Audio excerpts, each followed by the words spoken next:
Hello, beautiful people. Welcome back to our channel. We have a breaking news again, and this happened in Imo State, but not today. Yesterday, investigations are still ongoing. A high-profile person also has been brought down again.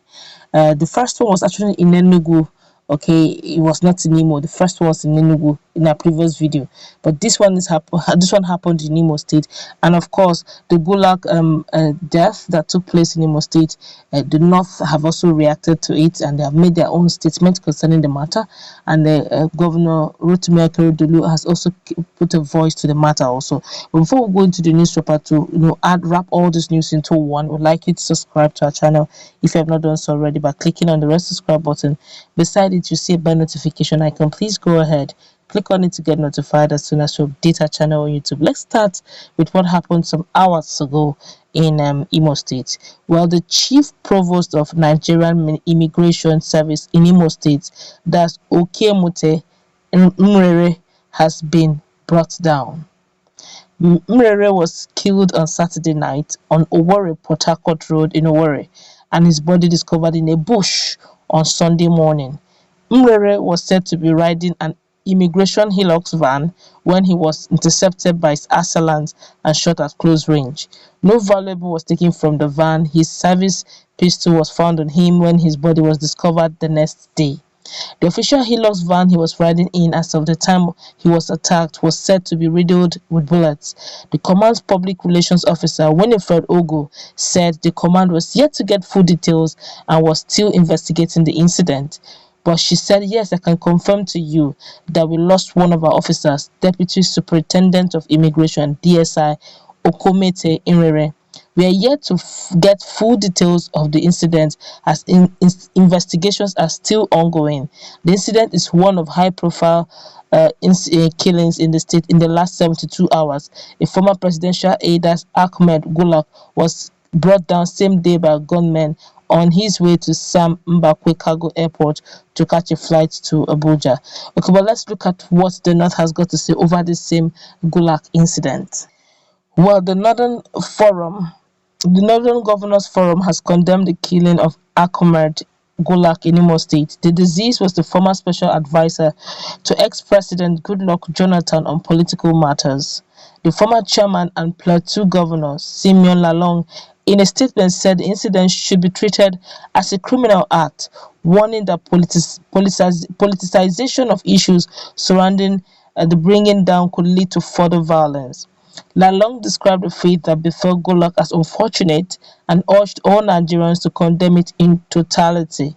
The governors advised the security agencies to, after engaging the suspected killers, consolidate on intelligence and to forestall a further occurrence. The statement also regretted the abduction of citizens across the 3 local government areas of Niger State, including students and teachers of a school. Lalong called for an end to the horrible situation, saying people must be able to engage in their legitimate activities without fear.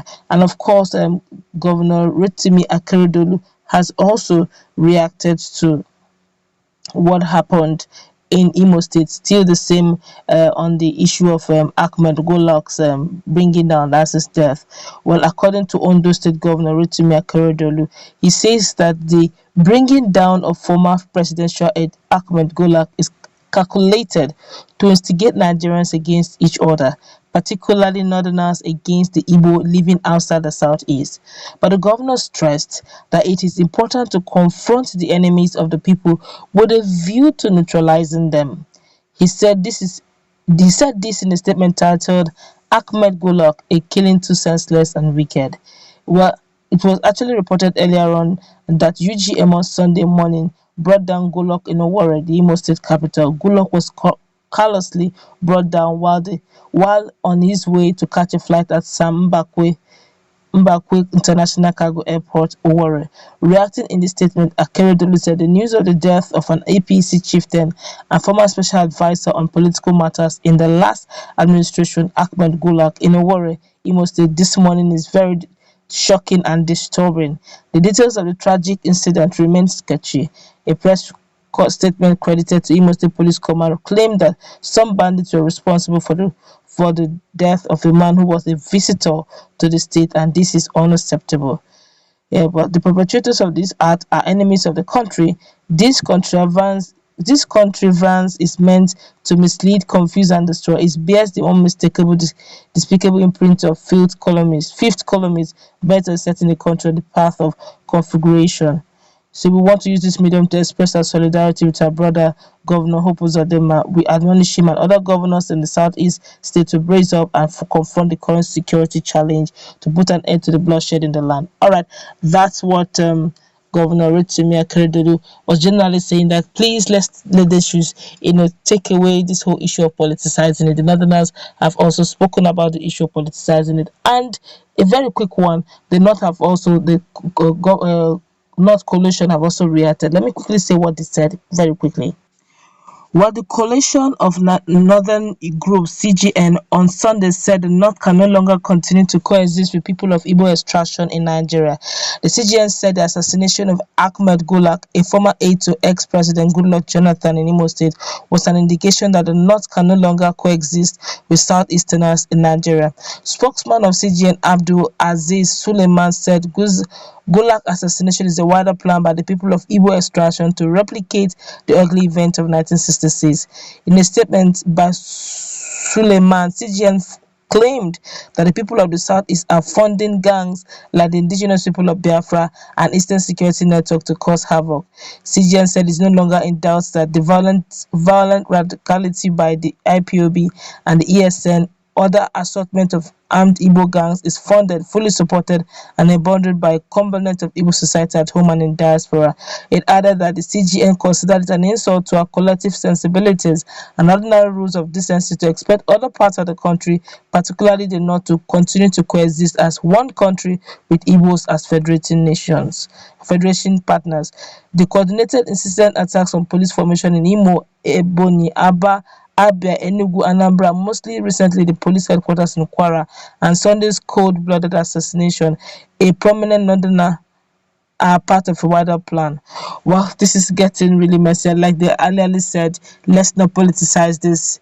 Well, I'm sure as the police and the security agencies are going through their investigation, they will get to conclusive end. We pray, and we seek for peace, and we ask that all hands should be on deck, everybody remain calm, and the country is going through a phase. I trust that it will, weather the storm. But for the now, Governor Rotimi Akeredolu is telling everyone that let's not politicize this matter. Let's not instigate one another. Let's sue for peace. Same thing happened. Same thing with the Northern Governors Forum, that the president Lalong said, "Go look, let's not politicize this.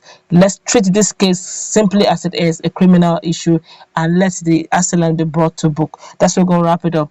Imo is still lit. You have heard what happened to the immigration officer that just went down. Let's